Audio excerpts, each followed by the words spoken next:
দর্শক, এই মুহূর্তে আমরা শাহবাগে অবস্থান করছি। আপনারা দেখতে পাচ্ছেন যে শাহবাগে 6531 জন যে শিক্ষক তারা এই অবস্থান করছে এই রোদ্দুরের ভিতরে। আপনারা যে যেখান থেকে দেখছেন সংগ্রাম প্রতিদিনের লাইভ বেশি বেশি করে শেয়ার করুন।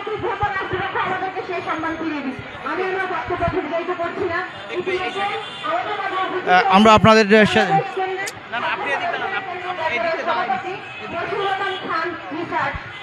দর্শক যে যেখান থেকে দেখছেন সংগ্রাম প্রতিদিনের লাইভ, আমরা আপনাদের দেখানোর চেষ্টা করছি যে আজকের যে 11তম দিন পর্যন্ত তারা এই রাস্তায় আছে। আমরা একটু জানার চেষ্টা করব যে তারা কতদিন পর্যন্ত থাকবে রাস্তায়। ধন্যবাদ। বলেন। ছাত্র থেকে আসছি, আমাদের অধিকার আদায়ের জন্য আসছি। রাষ্ট্র আমাদেরকে সুপারিশপ্রাপ্ত করলো, রাষ্ট্র আমাদেরকে আবার বাতিল করলো। এটা তো কোনো আইনে, কোনো সংবিধানে কোথাও নাই, পৃথিবীর ইতিহাসে কোথাও নাই। আমাদের 6531 জনকে সুপারিশপ্রাপ্ত করছে রাষ্ট্র, যে জায়গায় জনপ্রশাসন, আইন এবং প্রাথমিক 3টা মন্ত্রণালয় থেকে অনুমোদন সাপেক্ষে আমাদেরকে নিয়োগটা হয়েছে। আমাদের রেজাল্টটা পাবলিশ হয়েছে, আমরা মেডিকেল টেস্ট করেছি, আমরা নিয়োগপত্র হাতে পেয়েছি, আমরা জয়েনিং করবো। তার 2 দিন আগেই যে যারা সুপারিশপ্রাপ্ত হয় না তাদের মধ্যে 31 জন রিট করছে। রিটের পরিপ্রেক্ষিতে আমাদের নিয়োগটা বাতিল করলো। এখন এই রাষ্ট্রের কাছে কি আমরা খেলার পুতুল? রাষ্ট্র মান চাইছে, আমাদেরকে সুপারিশপ্রাপ্ত করলো, আবার রাষ্ট্র আমাদের নিয়োগ বাতিল করবে। এটা তো আমরা খেলার পুতুল না, তাই না? আমরা এজন্য আন্দোলন করি নাই, দেশকে বৈষম্যমুক্ত করতে চেয়েছি, কিন্তু এখন থেকে আমাদের প্রতি বৈষম্য হচ্ছে। এখন যতদিন পর্যন্ত আমাদের অধিকার ফিরিয়ে না দেয় রাষ্ট্র, ততদিন পর্যন্ত আমরা অপেক্ষা করবো। হতে পারে, এখন আমরা শিওর না। আমরা তো বিশ্বাস করতেছি প্রতিদিনই তো বলে আমাদের শুনানি হবে, আমাদের ভালো কিছু হবে, পজিটিভ কিছু হবে। রাষ্ট্র তো প্রতিদিনই আমাদেরকে আশ্বস্ত করছে, আমাদেরকে কি বলবো, পুতুলের মতো আমাদেরকে নাচাচ্ছে। আমরা মনে হয় খেলার পুতুল রাষ্ট্রের কাছে। দর্শক, যেমনটা শুনছিলেন সরাসরি সংগ্রাম প্রতিদিনের লাইভ থেকে, যে যেখান থেকে যুক্ত আছেন সংগ্রাম প্রতিদিনের লাইভ বেশি বেশি করে শেয়ার করুন, শেয়ার করে সবাইকে দেখার সুযোগ করে দিন। আমরা আরো বিস্তারিত দেখানোর চেষ্টা করছি।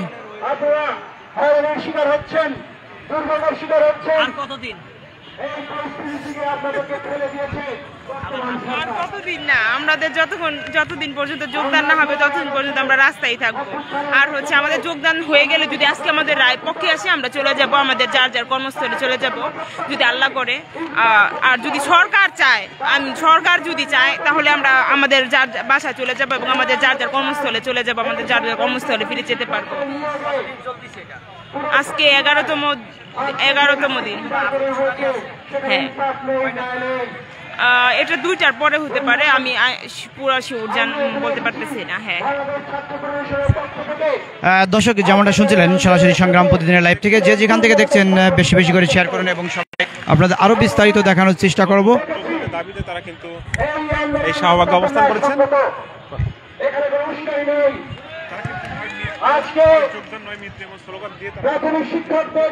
দর্শক, যে যেখান থেকে যুক্ত আছেন সংগ্রাম প্রতিদিনের লাইভে বেশি বেশি করে শেয়ার করুন এবং সবাইকে দেখার সুযোগ করে দিন। আমরা আপনাদের দেখানোর চেষ্টা করছি যে আপনারা জানেন যে তারা অনেকদিন 11 দিন যাবৎ এইখানে অবস্থান করছেন।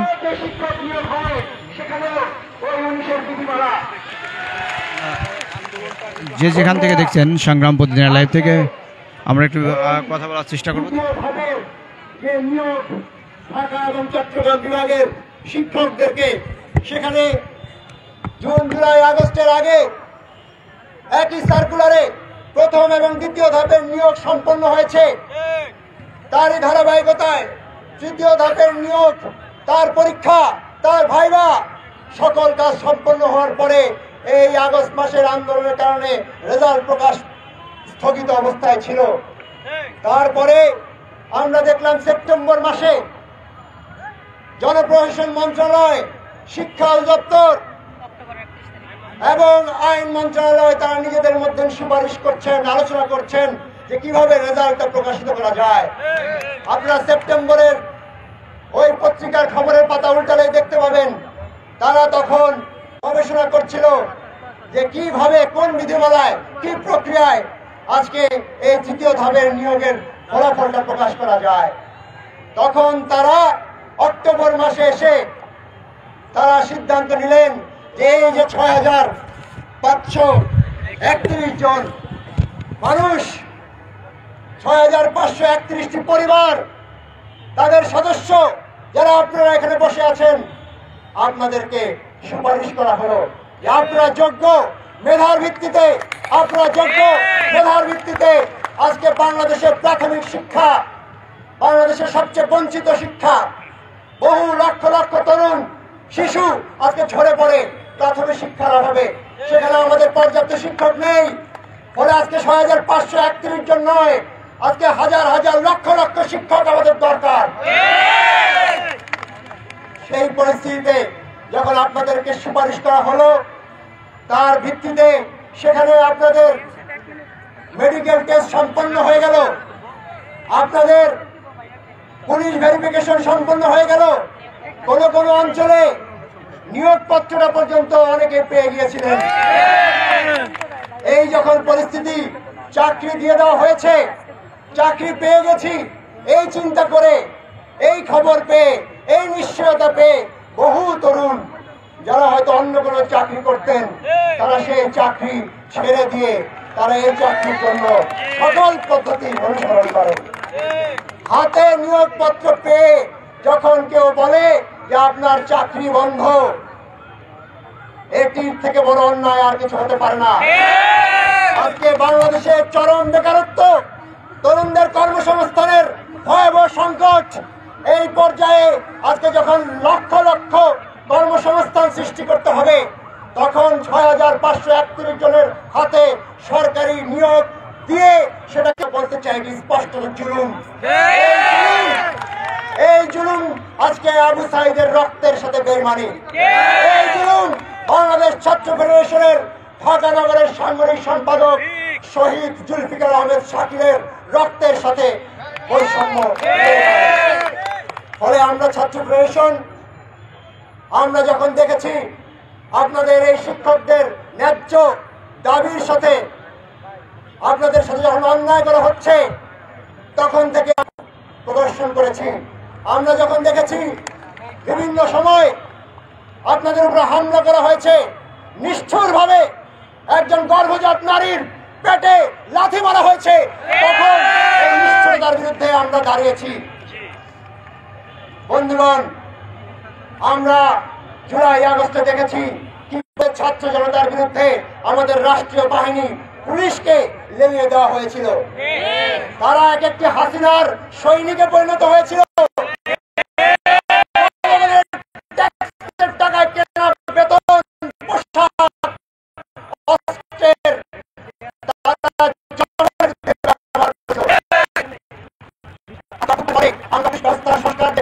আমরা দেখেছি পুলিশের মধ্যেও ব্যাপক মানসিকতার পরিবর্তন আসতে। আমরা ১৫ই আগস্টের অভ্যুত্থানের পরে পুলিশ হবে জনবান্ধব, পুলিশ হবে মানবিক, পুলিশ হবে জনগণের নিরাপত্তার রক্ষক। আজকে সারা পৃথিবীর অভিজ্ঞতা বলে, ন্যায়সঙ্গত কারণে যদি কোনো কারণে রাষ্ট্রীয় স্বার্থে, জাতীয় স্বার্থে বল প্রয়োগ আন্দোলনকে দমন করতে হয়, তাকে ছত্রভঙ্গ করতে হয়, তার অনেক পথ আছে। মানুষকে আঘাত না করে বহু পথ আছে। আমরা পুলিশ বাহিনীর প্রতি আহ্বান জানাতে চাই, আপনারা নির্দেশ মানেন, নির্দেশ আসলে সেটা আপনাকে বাস্তব করতে দেখানো যে নানা টেকনিক থাকে, সেটা গত পরশুদিন, গতকালকে আমরা একটি ভিডিওতে দেখেছি। এক পুলিশ ভাই ভাবে ছত্রভঙ্গ করছেন, একটি মানুষের গায়ে স্পর্শ না করে, একটি মানুষকেও গায়ে লাঠি না মেরে। আমরা পুলিশকে সেই রূপে দেখতে চাই। আজকে এখানে যারা বসে আছেন, তারা আগামীতে আমাদের শিশুদের গড়বেন, শিক্ষা দিবেন, মানুষ হবার শিক্ষা দিবেন। ফলে তাদের উপরে জুলুম হলে যে শিক্ষা আজকে সারা বাংলাদেশের মানুষের কাছে পৌঁছায়, সেটা মোটেও আমাদের কাছে কাম্য নয়। বন্ধুগণ, অভ্যুত্থানের পরে প্রত্যেকের এই প্রশ্ন করার অধিকার আছে যে অভ্যুত্থান আমাকে কি দিয়েছে, অভ্যুত্থানের মধ্য দিয়ে আমি কি পেয়েছি। কারণ এই অভ্যুত্থানে শেখ হাসিনা, তার দোসর এবং তার কিছু সুবিধাভোগীরা ছাড়া বাংলাদেশের 99% মানুষ এই অভ্যুত্থানের পক্ষে ছিল, সমর্থন ছিল, তাদের সংগ্রাম ছিল, তাদের একাত্মতা ছিল। এই জন্যই এটি গণ অভ্যুত্থানে পরিণত হয়েছে। অভ্যুত্থানের পরে যে বাংলাদেশ, সেই বাংলাদেশ, সে প্রত্যেকের সমান অধিকার আছে, প্রত্যেকের মত প্রকাশের স্বাধীনতা আছে, প্রত্যেকের ন্যায়সঙ্গত দাবিতে আন্দোলন করার স্বাধীনতা আছে। গত 15 বছর শেখ হাসিনা প্রত্যেকের গলা ছিপে রেখেছিল, কথা বলতে দেয় নাই, ভয়ের সংস্কৃতি তৈরি করে রেখেছিল। একটা লাইক কমেন্ট দিতেও মানুষ ভয় পেত। আজকে যখন নিজের সরকার এসেছে, আজকে যখন ভয় থেকে আমরা মুক্তি পেয়েছি, তখন আমরা প্রত্যেকেই কথা বলবো, এটাই স্বাভাবিক। সেখানে আমাদের দায়িত্ব আছে যাতে জনজীবনে হয়রানি না হয়, আমাদের দায়িত্ব আছে যাতে কোনো বিশৃঙ্খলা সৃষ্টি না হয়। কিন্তু একই সাথে সবচেয়ে বেশি দায়িত্ব এই সরকারের, যেন এই যে ন্যায়সঙ্গত দাবি, এই দাবি ওই শাহবাগের ওই মাঝখান পর্যন্ত যেতে না হয়। এই আন্দোলনকারীদের সাথে বোঝাপড়া করা, সলা পরামর্শ করা, কিভাবে যদি আন্দোলনের মেরিট থাকে তাহলে সেই আন্দোলন কিভাবে, সেই ন্যায়সঙ্গত দাবি কিভাবে বাস্তবায়ন হবে তার রোড ম্যাপ ঠিক করে দেওয়া। কারণ এই যে আজকে এখানে বসে আছেন, রোদ প্রখর রোদে কেউই কিন্তু এখানে বসে থাকার জন্য আসেন নাই। আজকে আপনাদের থাকার কথা ছিল ক্লাসরুমে। আপনাদের প্রথম এবং দ্বিতীয় ধাপের যে সকল শিক্ষক ভাই বোনেরা, তারা তো এখন ক্লাসরুমে আছেন, তারা এখন পড়াচ্ছেন।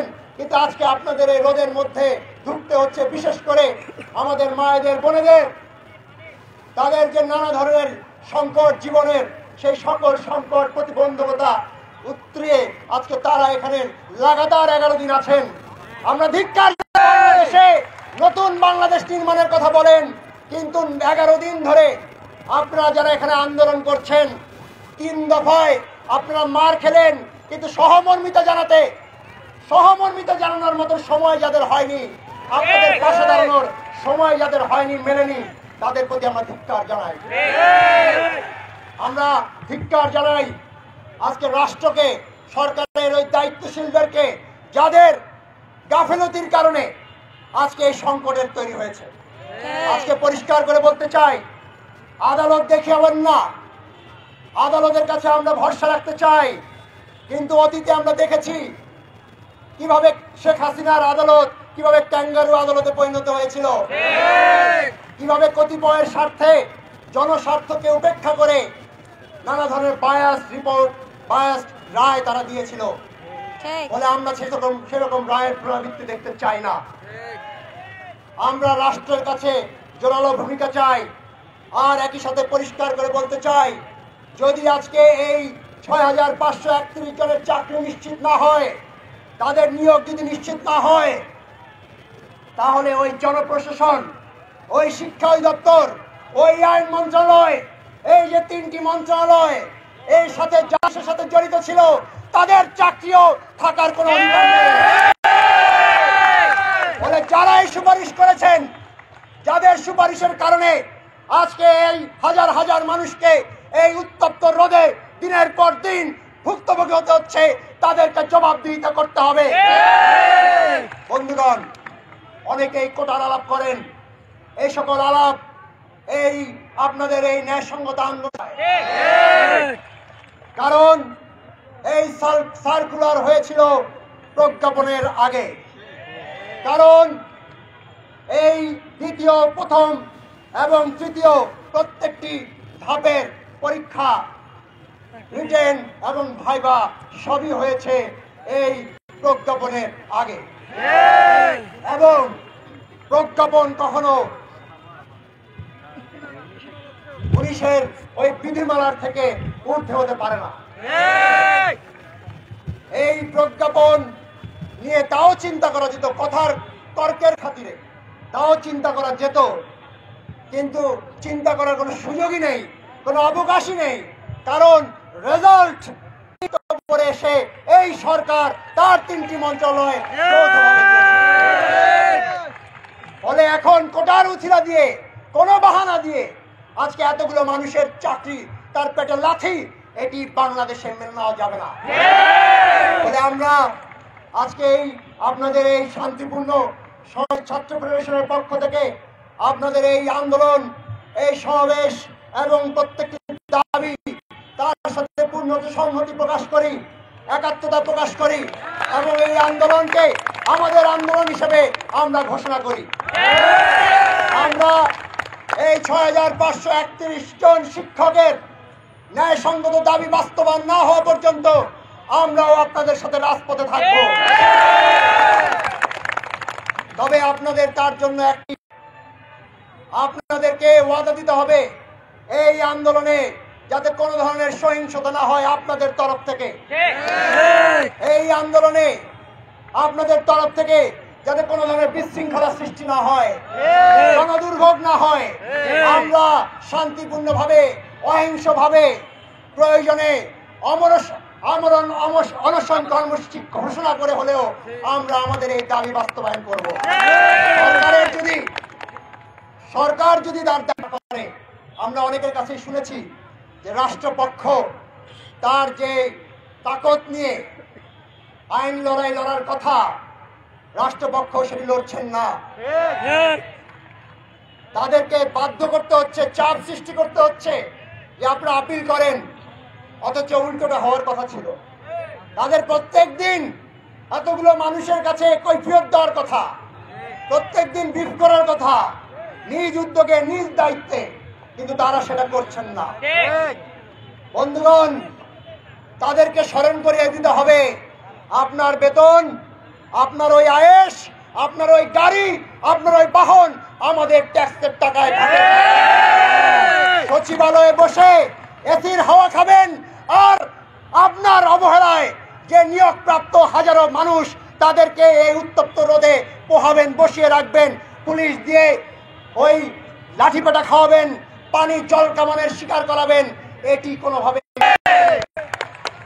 ফলে আজকে আন্দোলন ন্যায়সঙ্গত, আন্দোলন শান্তিপূর্ণ, কিন্তু কালকে পরশু যদি কোনোভাবে এদের নিয়োগ নিশ্চিত না হয়, আন্দোলন যদি তার অহিংস চেহারা চরিত্র পরিবর্তন করে আপনাদের সচিবালয় অভিমুখে যাত্রা করে, তখন পুলিশ দিয়ে কোনোভাবে বাধা এই মানুষ গ্রহণ করবে না।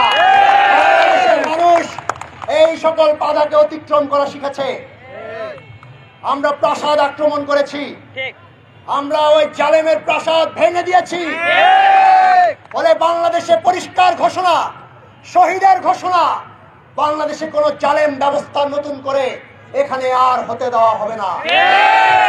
আজকে পতিতরা পালিয়ে গেছে আমাদের আন্দোলনের কারণে, এই জনগণের আন্দোলন, রিকশাওয়ালা, চা শ্রমিক, ওই ভ্যানওয়ালা, এইখানে যারা হাজারো মানুষ যারা শুনছেন, প্রত্যেকের আন্দোলনের কারণে।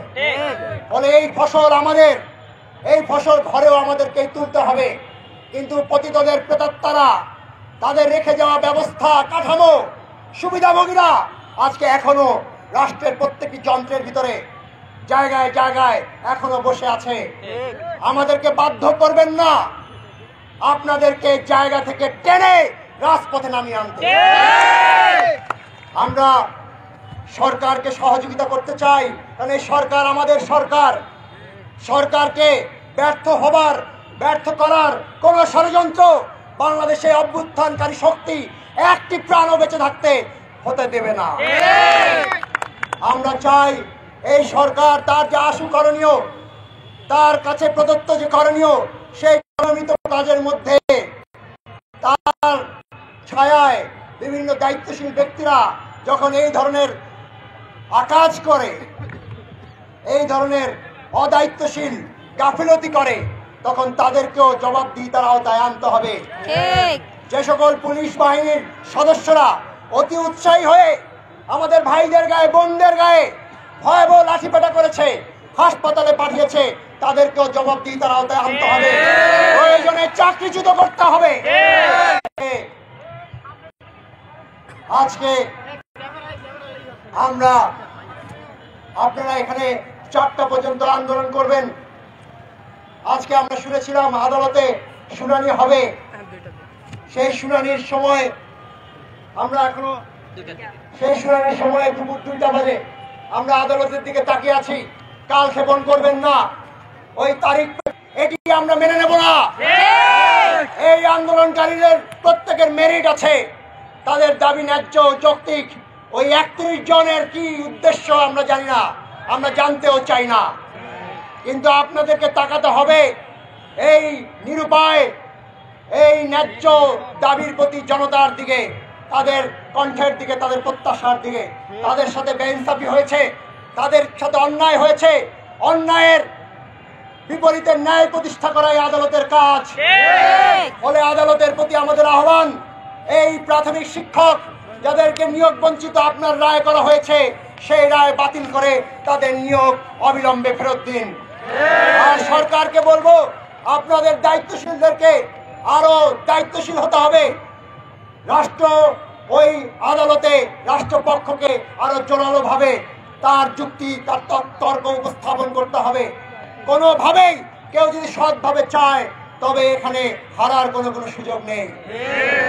বন্ধুগণ, আমরা মনে করি যে কোনো কিছু আদায় করতে গেলে আমি বিশ্বাস করি আপনাদের মধ্যে সেই ধৈর্য আছে, সংযম আছে। 11 দিন আপনারা এখানে দাঁড়িয়ে আছেন, বসে আছেন, মার খাচ্ছেন, কিন্তু আপনাদের মনোবল এক ফোঁটা ভাঙন সৃষ্টি হয়নি, চির ধরেনি। এই যে মনোবল, অটুট মনোবল, এই মনোবল আপনারা ধরে রাখবেন। বিজয় আমাদের হবে। আজকে আপনাদের এই আন্দোলনের সাথে সংহতি জানাতে আর ঘণ্টাখানেকের মধ্যেই এখানে উপস্থিত হবেন বাংলাদেশের এই মুহূর্তে গণতান্ত্রিক আন্দোলনের অন্যতম কণ্ঠস্বর, গণতান্ত্রিক রাজনৈতিক বন্দোবস্তের প্রধানতম নেতা, দীর্ঘ ফাঁসিবাদ বিরোধী সংগ্রামে যিনি রাজপথে থেকে লড়াই করেছেন, জাতীয় সংগ্রামকে বেগবান করেছেন, জননেতা জনায়েত সাকি।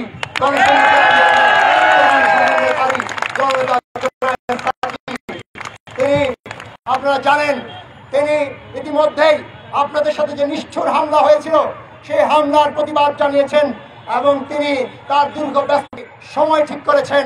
তিনি আপনাদের সাথে যুক্ত হবেন, আপনাদের কথা শুনবেন, আপনাদের মাঝে দুটি কথা বলবেন, আপনাদের আন্দোলনের সাথে সংহতি জানিয়ে আপনাদের কাছে উপস্থিত হবেন।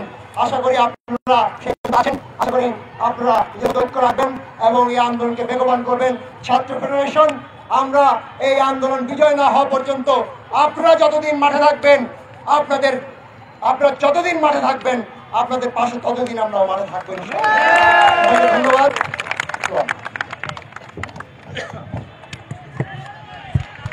দর্শক, যে যেখান থেকে দেখছিলেন সংগ্রাম প্রতিদিনের লাইভ থেকে, কে কোথা থেকে দেখছেন সংগ্রাম প্রতিদিনের লাইভ, আপনারা দেখতে পাচ্ছেন যে দর্শক আপনারা দেখানোর চেষ্টা করছি কে কোথা থেকে দেখছেন সেই সংগ্রাম প্রতিদিনের লাইভ। বেশি বেশি কে কোথা থেকে দেখছেন বেশি বেশি কমেন্ট করুন, সবাইকে দেখার সুযোগ করে দিন। দর্শক, আমরা আরও বিস্তারিত আপনাদের দেখানোর চেষ্টা করব। জানেন যে রোদ্দুরের ভিতরে যে ভাবে বসে আছে শিক্ষকরা, সেই দর্শক আমি তাদেরকে আবারও বিনীত অনুরোধ করছি, সংগ্রামী শিক্ষক বন্ধুবান্ধব, আমরা আমাদের দাবি আদায় হওয়া পর্যন্ত রাজপথ ছাড়ব না। দর্শক, যে যেখান থেকে যুক্ত আছেন সংগ্রাম প্রতিদিনের লাইভে বেশি বেশি করে শেয়ার করুন এবং সবাইকে দেখার সুযোগ করে দেবেন।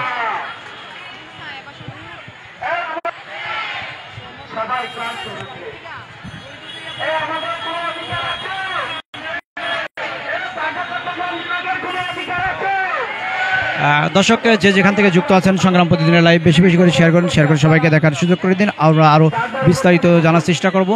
আপনারা জানেন যে দুইটার সময় একটা শুনানির কথা আছে, সেই শুনানি হলে তারা সিদ্ধান্ত নেবে যে কি হবে।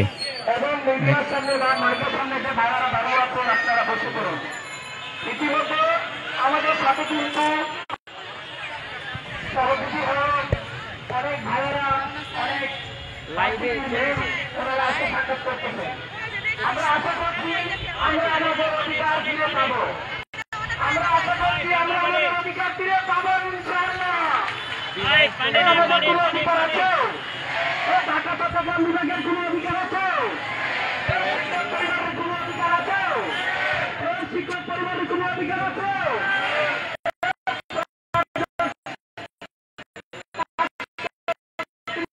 কোনো অধিকার আছে?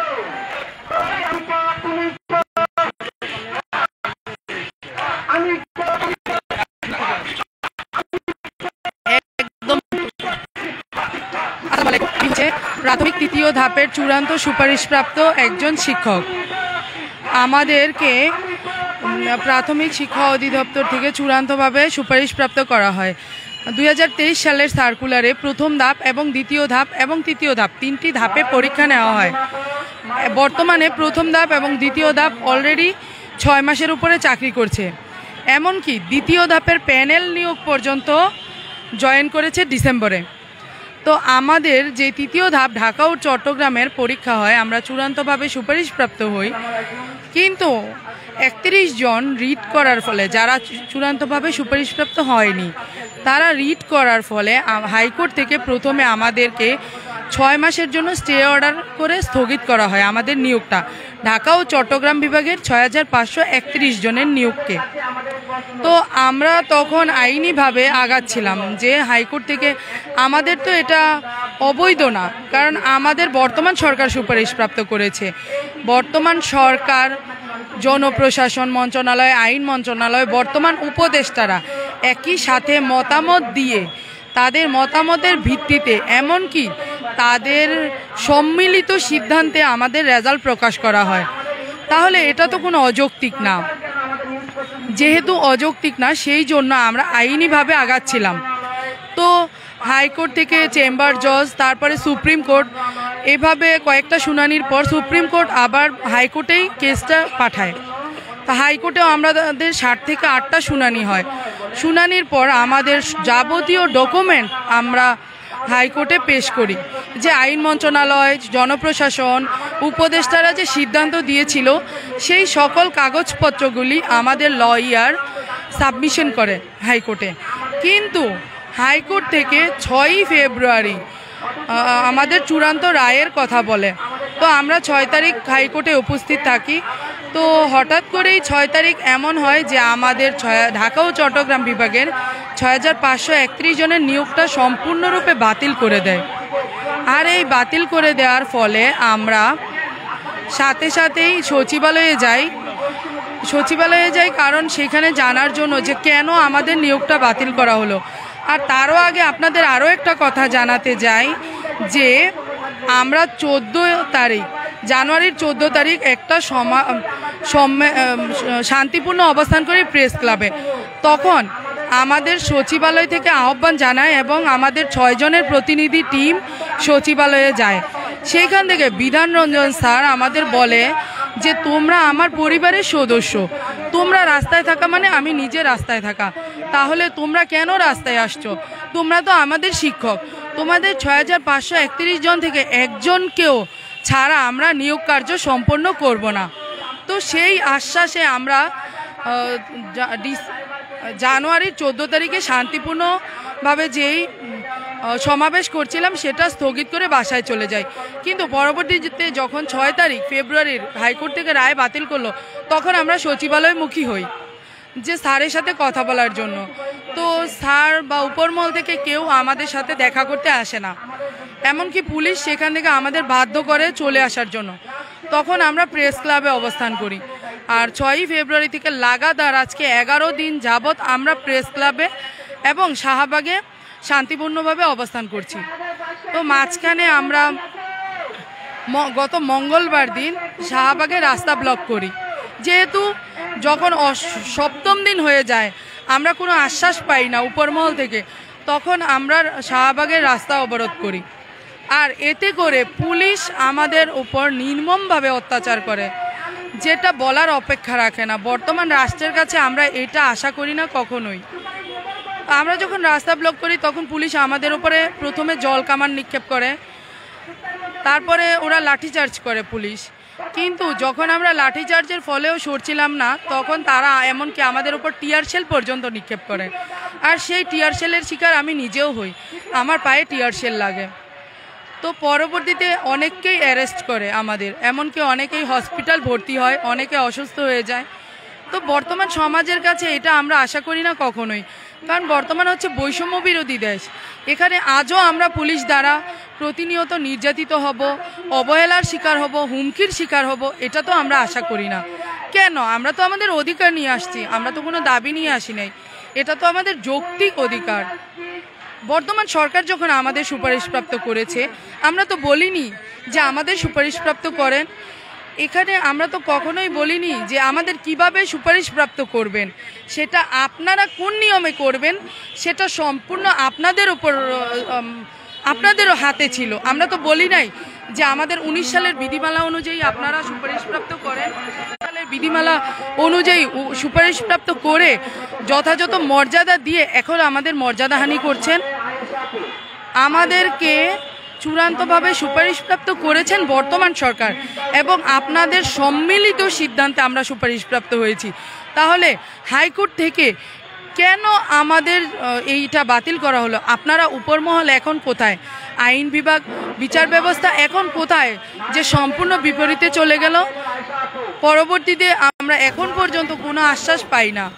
তারপর বৃহস্পতিবার আমরা এখানেই শাহবাগেই অবস্থান করি, রাতে প্রেস ক্লাবে ঘুমাই, আমরা ফুটপাতে। কেন? আমরা একটা ফ্যামিলি থেকে যখন অনার্স মাস্টার্স করে এসেছি, আমরা কি ফুটপাতে থাকার জন্য? আর একটা সরকারি চাকরির জন্য কতটা স্ট্রাগল করতে হয় তা সকলেই আপনারা জানেন। একটা অনার্স মাস্টার্স শেষ করে মিনিমাম 2 থেকে 3 বছর একটা চাকরির জন্য স্ট্রাগল করতে হয়, পড়াশোনা করতে হয়, কোচিং করতে হয়। সো এত কিছুর পরেও আজকে যখন আমরা চূড়ান্তভাবে সুপারিশপ্রাপ্ত হই, তারপরে আজকে আমরা বঞ্চিত। এমনকি আমরা যোগদানপত্র হাতে পেয়েছিলাম, যোগদানপত্র পাওয়ার ঠিক যোগদানপত্র হাতে পাওয়ার একদিন আগে অনেক জেলায় যোগদানপত্র পেয়েছিল, সব জেলায় পাওয়ার একদিন আগে তারা এটা বাতিল করে দেয়। এটা কোনোভাবেই রাষ্ট্রের কাছ থেকে আমাদের কাম্য নয়। এমনকি সকলেই অবগত আছে যে যখন পাকিস্তান আমলে আমরা নির্যাতিত ছিলাম বাংলার মানুষ, তখন বাংলা থেকে 20 থেকে 22% লোক সরকারি চাকরিতে নিয়োগ দিত। তখনও সেই আমলেও পাকিস্তান আমলে এত নির্যাতিত হওয়ার ফলেও আমরা জানতাম যে একটা সরকারি চাকরি হওয়ার পরবর্তীতে কখনোই সরকারি চাকরি যায় না। তাহলে আমরা সেই পাকিস্তান আমলের পরে দেশ স্বাধীন করলাম আমরা স্বাধীন নাগরিক হওয়ার জন্য।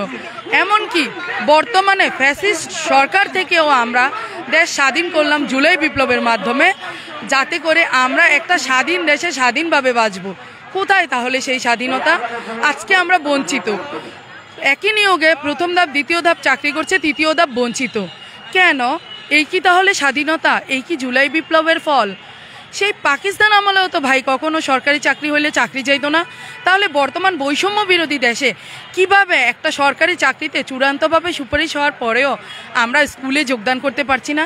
আজকে আমাদের স্কুলে থাকার কথা, ডিসেম্বরের 5 তারিখ আমাদের জয়েনিংয়ের কথা এবং 8 তারিখে স্কুলে যোগদানের কথা। সেই জায়গায় ডিসেম্বর চলে গেল, জানুয়ারি চলে গেল, ফেব্রুয়ারি চলে গেল, আমরা আজকে রাস্তায় রাস্তায় ঘুরছি, আমরা আজকে প্রেস ক্লাবে ফুটপাতে ঘুমাচ্ছি। কেন? এই কি তাহলে বৈষম্য বিরোধী দেশ? এই কি জুলাই বিপ্লবের ফল? প্রতিনিয়ত আমরা অধিকার বঞ্চিত হচ্ছি, পুলিশ দ্বারা নির্যাতিত হচ্ছি, হুমকির শিকার হচ্ছি, লাঞ্ছিত হচ্ছি। রাস্তায় আমাদের ভাই বোনেরা পড়ে আছে লাঠির আঘাতে, জল কামানে, এমনকি টিয়ার শেলে। তাহলে আমাদের এই যে ভাই বোনেরা হসপিটালে অ্যাডমিট আছে, কেন? আজকে তো আমাদের রাস্তায় থাকার কথা না, আমাদের তো স্কুলে থাকার কথা। তাহলে বর্তমান সরকার কেন আমাদের সুপারিশপ্রাপ্ত করেছিল? আমরা তো বলিনি আমাদের সুপারিশপ্রাপ্ত করেন। আমরা এলাকায়, সমাজে, রাষ্ট্রে মুখ দেখাতে পারছি না, বাইরে বের হতে পারছি না। সবাই জিজ্ঞেস করছে, তোমার না একটা সরকারি চাকরি হয়েছিল, তোমাদের চাকরিটা নাকি বাতিল করে দিয়েছিল। তখন সমাজের কাছে, রাষ্ট্রের কাছে আমি কি জবাব দিব? কখনো তো চাকরি, সকলেই জানে যে একটা সরকারি চাকরি হওয়ার পরে, চূড়ান্তভাবে সুপারিশপ্রাপ্ত হওয়ার পরে সেই চাকরিটা কখনোই যায় না। তাহলে আমি আজকে রাষ্ট্রের কাছে, সমাজের কাছে কি উত্তর দিব তখন? কেন চাকরি গেল? আমার কি দোষ? আমার কি অপরাধের কারণে আমার সেই চাকরিটা চলে গেল, চাকরিটা বাতিল করে দিল? সেটা আমি কি জবাব দিব? প্রতিনিয়ত আমরা মানসিকভাবে, সামাজিকভাবে রাষ্ট্রের কাছে প্রতিনিয়তই হয়রানির শিকার হচ্ছি। আর আমাদের এখন একটাই দাবি, একটাই অধিকার ছাড়া আমরা বাড়ি ফিরবো না। আমরা রাস্তায় আছি 11 দিন যাবৎ, আমরা রাত দিন রাস্তায় আছি, রাস্তায় থাকবো যতক্ষণ পর্যন্ত বর্তমান সরকার সুপারিশপ্রাপ্ত করেছে। বর্তমান সরকার আমাদের যতক্ষণ পর্যন্ত না যোগদান নিশ্চিত করবে, তাহলে আমরা এই তো আমরা রাস্তায় আছি, রাস্তায় থাকবো, রাজপথ ত্যাগ করবো না, আর কঠোর থেকে কঠোর কর্মসূচি নিব।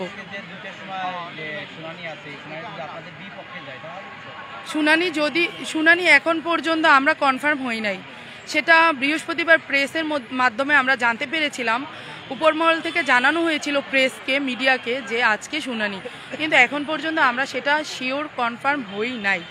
তারপরেও যদি এবং রায় যদি পরবর্তীতে আমাদের বিপক্ষে যায়, তাহলে আমরা কঠোর থেকে কঠোর কর্মসূচি নিব। এমনকি আমরা রাজপথ ত্যাগ করব না যতক্ষণ পর্যন্ত না যোগদান নিশ্চিত করে। এমনকি আপনারা মনে হয় দেখেওছেন আমরা রাজপথ ত্যাগ করবো না, তাতে করে যত কিছুই হোক আমরা যোগদান ছাড়া বাড়ি ফিরবো না। এইটাই আমাদের কথা, এইটাই আমাদের দাবি এবং আমাদের অধিকার নিশ্চিত হওয়ার আগ পর্যন্ত আমরা রাজপথ ত্যাগ করবো না। তাতে করে যদি পুলিশের হুমকি হোক, এমনকি পুলিশের অত্যাচারে আমাদের যদি মৃত্যুবরণও করতে হয়, রাস্তায় পড়ে মরে যাব, তাও আমরা যোগদান নিশ্চিত না করে বাড়ি ফিরবো না। এটাই আমাদের লাস্ট কর্মসূচি এবং লাস্ট কথা। আর কঠোর থেকে কঠোর কর্মসূচি দিব আমরা। আপনার বাসা কই? আপনি কই থেকে মানে? আমার বাসা হচ্ছে নারায়ণগঞ্জ। কতজন এখন এসে আছে হাসপাতালে? এখন পর্যন্ত অনেকে হসপিটাল থেকে বাসায় আছে, অনেকে হসপিটালে আছে, এরকম 10-15 জন হসপিটালে আছে, ঢাকা মেডিকেলে আছে। ওই দিন আপনারা মনে হয় দেখেছেন একটা বাচ্চা জলকামানের শিকার হয়েছে। সেই বাচ্চাটা এক আপু বাচ্চাটা কোলে ছিল, তো জলকামান যখন ওর বাচ্চাটার মুখে আসে তখন বাচ্চাটার নিঃশ্বাস বন্ধ হয়ে যায়। সাথে সাথে ঢাকা মেডিকেলে নেওয়া হয় এবং ঢাকা মেডিকেলে নেওয়ার পরে বাচ্চাটাকে 2 দিন অক্সিজেন দেওয়ার পরে সে একটু সুস্থ হয়। এখনও সে হসপিটালেই ভর্তি আছে। আমরা আমাদের বাচ্চাগুলি নিয়ে পর্যন্ত রাস্তায় আছি, 6 মাসের বাচ্চা নিয়ে পর্যন্ত রাস্তায় আছি। আমাদের এই সম্মান দেওয়ার পরে বর্তমান সরকার সম্মান কেড়ে নিবে, এটা আসলেই আমরা মানতে পারছি না। এটা তো কখনোই হয় না এরকম। তাহলে আমাদের সাথে এই বৈষম্য কেন? এটারই রাষ্ট্রের কাছে জবাব চাই আমরা, যে আমাদের সাথে এই বৈষম্য কেন করা হলো। ধন্যবাদ। আপনি ক্লান্ত হয়ে গেছেন কি? দর্শক যে যেখান থেকে দেখছিলেন সংগ্রাম প্রতিদিনের লাইভ, বেশি বেশি করে শেয়ার করুন, শেয়ার করে সবাইকে দেখার সুযোগ করে দিন। আমরা আবারও যুক্ত হব। দর্শক যে যেখান থেকে দেখছেন বেশি বেশি করে শেয়ার করুন এবং সবাইকে দেখার সুযোগ করে দিন। আমরা আবারও যুক্ত হব।